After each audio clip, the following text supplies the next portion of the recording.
Hey everybody, welcome back to my Wings of Refuge.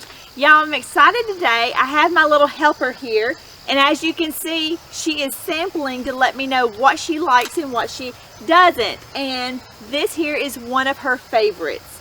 So today we're going to be talking a little bit about how it is not too late to be gardening, or gardening is simply just not over yet. We are in the South, and but this is one area that we can actually still do some gardening. It does get cold here, but typically doesn't get that cold until January or February. And so let's take a look and see what's growing in the garden today and what little Clover's favorites really are. So this is our giant Japanese mustards. And so far, this is probably one of Clover's favorites, but it's also one of ours. And so I love the colors of them, and right now they are doing fantastic. We've had some temperatures as low as 40, I believe is the coldest it's been so far, and we've had it as warm as 80. So far, these are doing great, and I am hopeful for their future. So this here is our arugula, and this here is not Clover's absolute favorite, but she does like it nonetheless. And so here's a small patch of arugula, and we're going to just see how long it'll grow and how long we can do it. But at least right now we are getting some salads from the garden.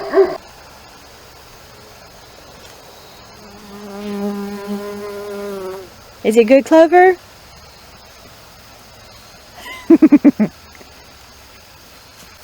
So here is another green. I'm actually really not sure what this is because my app says it's cabbage, and I have lost the tag to know what I planted, which is unfortunate for me, but I'm going to wait and be surprised. It actually has the resemblance of broccoli to me, so we're going to wait and see what happens. But this here, at least, it is growing, whatever it is, and we shall see what it is soon. Okay, these are my new favorite. Now, I have a patch of these also up in the garden area up closer to the house, but this is all down in what we call our food forest. So this here is what some call the Egyptian walking onions. I also discovered they also have the name of pioneer onions, and I love that name probably even more because I am a huge Little House on the Prairie fan, and I remember parts of Little House on the Prairie where they would always establish pioneer onions. And so this here, these onions will grow up and they will lean over, touch the ground, root, and keep on going. That's why they call them a walking onion. And so these are supposed to do very well here. This is my first year with these pioneer onions, and I'm really excited about them because they are perennials. They come back every year, and you don't have to just keep planting them, but you can eat the root at the bottom, and you can also eat the part that they develop on the top. So I'm super excited about these. I've tried to grow onions here in Tennessee several other times, and they just do okay, not super wonderfully well. So I am really hopeful with these, and Miss Clover does not like these. Okay, so here you'll see our menagerie of strawberries, and we have several different types of strawberries, and probably one of my favorites is still the June bearers, but we do have some everbearing, and we have several other varieties through here. But as you see, this is running east to west, and what we want to do is change this to north to south. And so we're in the process of changing. You can see here where we have some logs. We use a lot of the old logs where we have cut down trees. This used to be heavily wooded area, and so we use those to divide this up. You will see here too our living walkways, which we're hoping to change. They're more weedy right now, but we're hoping to have more of a grass that we can mow or clip to feed the livestock, but those are right now still ever changing. But our strawberries here, we're simply going to be changing them more from left to right instead of the direction that they are now. But this is not our only strawberries, and it actually goes on further down. It's harder to see, but I will show you. We actually have some red strawberries and blooms still today, and today is October the 24th. And we are in Tennessee. So I am really excited about the strawberries. I have another patch down closer to the house with over 100 plants down there, and those two are doing fantastic. And if you remember, we did our little strawberry fountain last year, and it is doing amazing also. And Clover doesn't bother the strawberries. Here's one of our big strawberries. I'm hoping will turn redder and we'll be eating pretty soon. Here's another smaller one, and there's some more hiding down underneath, and more blooms, which are promise for the future. Does Clover like vetch?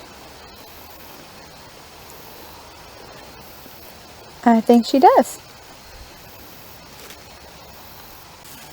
And here's our one lone raspberry finishing up the year. I don't expect to have those any longer in the season. So this here is another patch of arugula, and it's looking pretty good.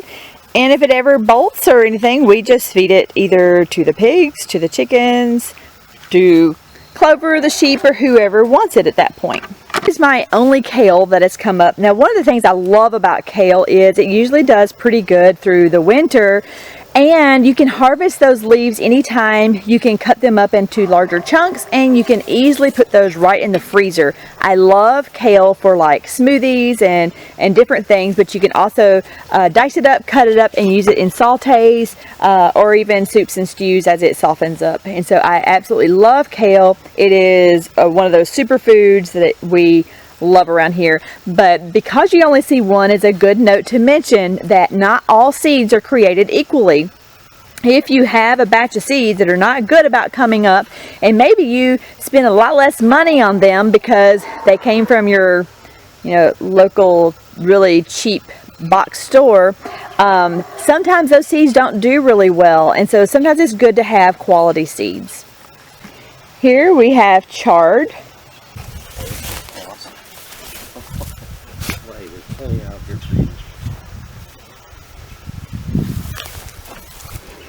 So this here is our okra, and the okra is still going strong, and it actually is still producing quite well. And Clover absolutely loves this okra. And so these are still producing, but if we continue to have such cold nights, I'm not sure we'll have these for much longer. You can see here we still have blooms on our eggplant. Now this is the eggplant, and the okra that I just mentioned is the okra that you guys came along with and helped me plant a while back, and I'll link that video here.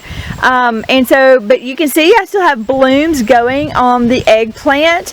However, I don't think they're going to be long for the world.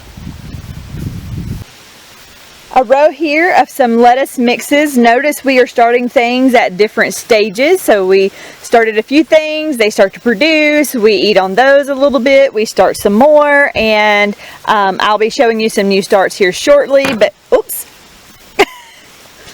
Clover saw something she didn't want to see. Okay, so, but here is just a lettuce mix, and actually this is one of my favorites. And yep, these are looking great. Okay, so here we have potatoes. This is actually our second, come here baby. This is actually our second harvest of potatoes. And so these will be harvested probably pretty soon. So we have a few figs down here in the food forest, and we have several small fig trees that are planted, and they are just now really ripening up. We've been eating on the figs from our larger fig trees down closer to the house, and I absolutely cannot get enough figs. They are probably my favorite.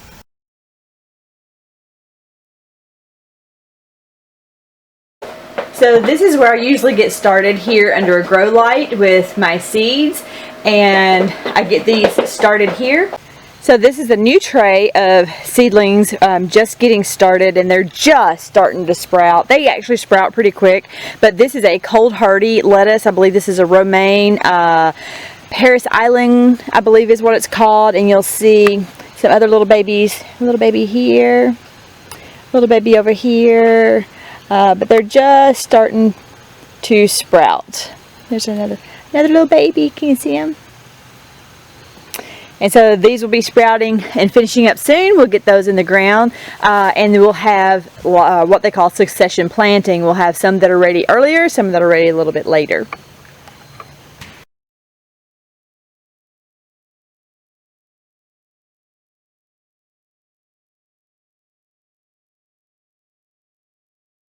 So here is a much taller fig tree that is down by the house. And I have one here that is getting close to being done. Actually, if you touch it, it's pretty soft, but you want to watch for it to start to droop a little bit. Normally they kind of grow up, and then as soon as they start to kind of droop, then you know that it's ready. So this one will probably be ready, actually probably tomorrow.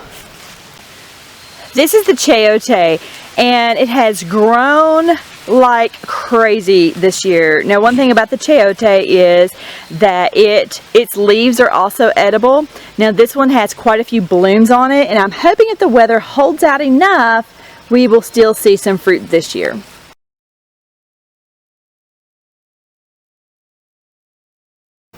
So this is my garlic bed, and it is time to get in here and push those, or pull the little teeny tiny weeds and push those wood chips up a little closer to them, maybe even add some more wood chips, because normally with the wood chips you don't have any issues with weeds, but I have been a little busy with Miss Clover lately, and so it has slowed me down a little bit. But this is a great time of year. Check your area and see when the best time to plant your garlic. Garlic takes a long time.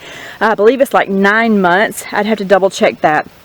But it is time, or was time, for us to plant the garlic here. Our garlic has already come up. I love planting, growing, and harvesting my own garlic and using it in our recipes. It is an absolute favorite thing and almost a must for me here.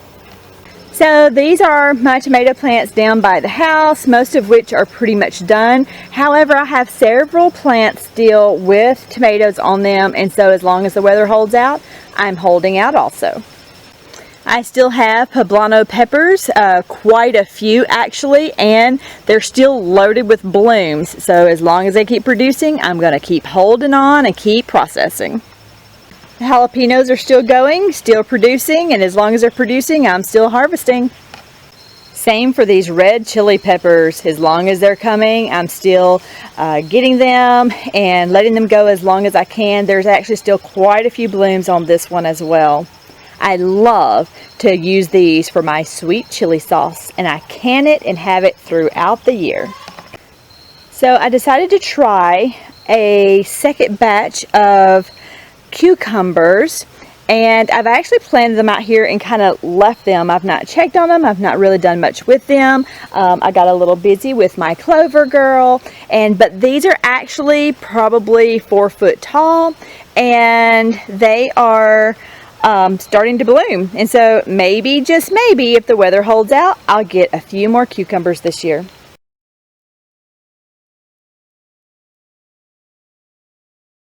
Remember that strawberry fountain we started last year, or this past year, early spring? Well, she's doing just fine. She's produced some strawberries for us, and she's looking fantastic going into the fall and winter. I hope you enjoyed today's video, y'all, and just remember, just because summer is gone doesn't mean gardening season is over. I hope you'll take the time and plant a little something this fall also for you.